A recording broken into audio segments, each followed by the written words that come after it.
Ya, ada 12 hukum bioenergi. Hukum ke-8 adalah the law of manifestasi, ya. Jadi hukum perwujudan, ya, bagaimana hukum perwujudan ini. Dalam hukum manifestasi ini, ya, sangat erat terkait dengan hukum bioelektromagnetik, dengan hukum yang pertama. Ya pasti saudara tadi niat apa yang saudara doain juga ingin diwujudkan. Gerakan hati, gerakan pikiran saudara juga pasti nanti hubungannya dengan manifestasi tertentu. Manifestasi maksudnya adalah kemampuan saudara untuk membawa sesuatu ke dalam realitas fisik. Jadi hukum ini adalah kemampuan saudara membawa apa yang saudara pikirkan, apa yang saudara inginkan ke realitas fisik. Itu adalah manifestasi. Melalui hukum manifestasi, saudara akan tahu bahwa apa yang saudara fokuskan itu akan berkembang. Jadi pada saat saudara fokus pada memberi misalnya, ya saudara memberi uang, maka uang itu akan berkembang dengan sendirinya. Pada saat saudara tersenyum misalnya, fokus tuh, walaupun ada kesulitan-kesulitan, saudara tetap tersenyum. Maka energi senyuman saudara itu akan bertumbuh menghubungkan dengan kebaikan-kebaikan. Ingat, tapi kalau saudara juga fokusnya pada kesulitan-kesulitan, maka energi kesulitan itu juga akan berkembang menghubungkan pada berbagai kesulitan-kesulitan yang lain. Jadi saudara harus hati-hati dengan hukum ini. Jadi hukum manifestasi itu bekerja saudara. Saudara percaya atau tidak percaya, maka hukum manifestasi ini bekerja untuk saudara. Kalau saudara itu percayanya ketidakyakinan, oh kayaknya sulit, maka energi akan bekerja mewujudkan kesulitan itu. Kalau saudara memfokuskan pikiran itu pada hal-hal yang lancar, maka energi akan terhubung dengan hal yang lancar. Udah otomatis ini saudara.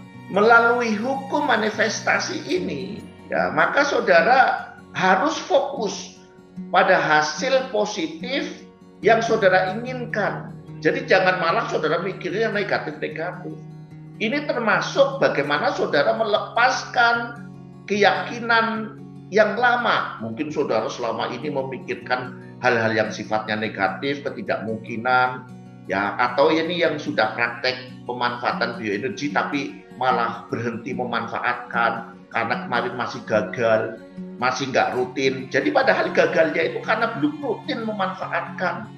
Gagalnya itu karena saudara begitu ikut pelatihan, seminggu 2 minggu belum ada hasil, padahal saudara nggak menerapkan ilmunya saya, seolah-olah langsung saudara nggak melakukan perubahan habis pelatihan, habis minum kapsul, tiba-tiba langsung terwujud begitu saja. Tapi pikiran saudara, hati saudara nggak dirubah. Nah, padahal kan saya sudah ngingatin sejak awal. Setelah minum kapsul atau ikut pelatihan, lakukan perubahan total dalam hidup kita. Hati kita, pikiran kita, tindakan kita. Nah, termasuk apa? Ya, cara-cara berpikir lama yang nggak mungkin, yang susah, yang sulit, yang pelit, gitu loh. Nah, itu tinggalkan.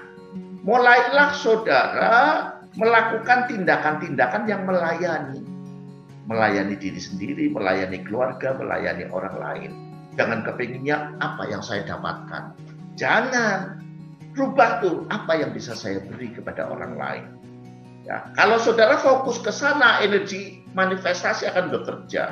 Hukum ini akan erat kaitannya dengan hati dan pikiran saudara. Caranya apa? Menciptakan magnet dan menarik energi yang difokuskan. Jadi saudara memfokuskannya apa? Ya dia akan bekerja. Jika saudara menginginkan kebahagiaan, misalnya nih saudara menginginkan kebahagiaan, fokuslah pada hal-hal yang membuat saudara itu bahagia, bukan sebaliknya. Jika saudara itu menginginkan kemakmuran, fokuslah pada hal-hal yang berhubungan dengan rasa syukur, merasa cukup, ya, menikmati apa yang ada, dan bukan sebaliknya. Jadi jangan saudara kepingin bahagia, tapi mikirnya tersakiti. Aku tersakiti, habis kamu nyakiti sih.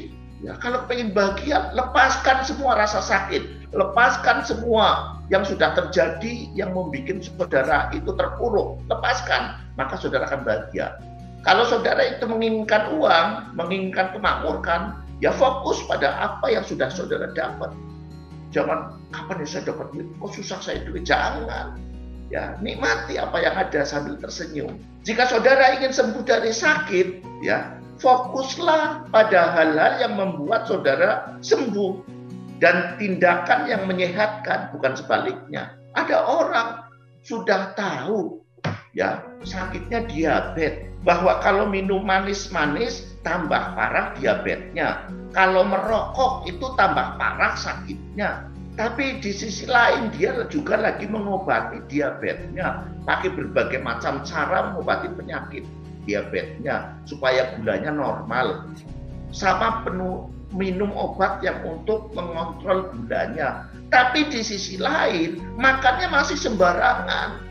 Makan pedes ya suka, gitu. Makan manis-manis ya suka dan gak dibatasi. Rokok juga terus rokok. Nah, bagaimana diabetesnya akan sembuh? Akhirnya apa? Ya suka luka juga di kakinya, di tangannya. Ya karena apa? Ya tadi fokusnya bukan pada membuat sehatnya, bukan membuat sembuhnya, tapi kebiasaan-kebiasaan yang menimbulkan penyakit diabetes masih terus dilakukan. Nah ini loh orang-orang yang kadang-kadang nggak paham kayak gini. Jadi perasaannya paham tapi nggak paham. Nah, orang yang nggak sayang pada dirinya.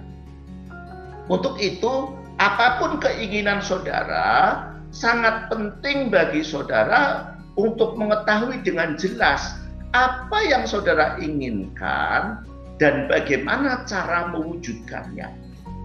Jadi banyak orang yang keinginannya itu belum terwujud karena sebetulnya tidak tahu bagaimana cara bersikap supaya keinginan-keinginannya itu terwujud. Maka yang perlu saudara lakukan adalah kejelasan. Fokus adalah kunci untuk mewujudkan keinginan saudara. Kemampuan saudara untuk mewujudkan sesuatu merupakan keterampilan yang harus saudara kuasai dan hanya digunakan untuk kebaikan yang tertinggi untuk saudara. Jadi jangan biarkan saudara energi itu untuk yang jelek-jelek. Tadi seperti yang pengalamannya Pak Yu, jangan sekali-kali saudara niatkan, wah supaya bikin orang sakit. Ya sekarang lagi ada fenomena nih, ya doain orang untuk jelek, ya untuk cepat mati, untuk cepat sakit, untuk apa? Jangan saudara. Kalau itu sampai saudara lakukan di hati saudara, di pikiran saudara, hati-hati. Hukum bioelektromagnetik akan bekerja. Jangan-jangan nanti ya doa saudara yang buruk-buruk sama orang lain itu bisa menimpa saudara, bisa menimpa keluarga saudara, bahkan siapa yang energinya lemah itu bisa tertimpa dari isi hati saudara, isi pikiran saudara, doa saudara, keinginan saudara yang jelek. Hati-hati itu. Jadi ini tentang hukum manifestasi. Jadi hukum manifestasi hanya bisa bekerja pada saat saudara fokus dan jelas ya terhadap apa yang saudara inginkan. Oke, ini yang hukum yang ke-8.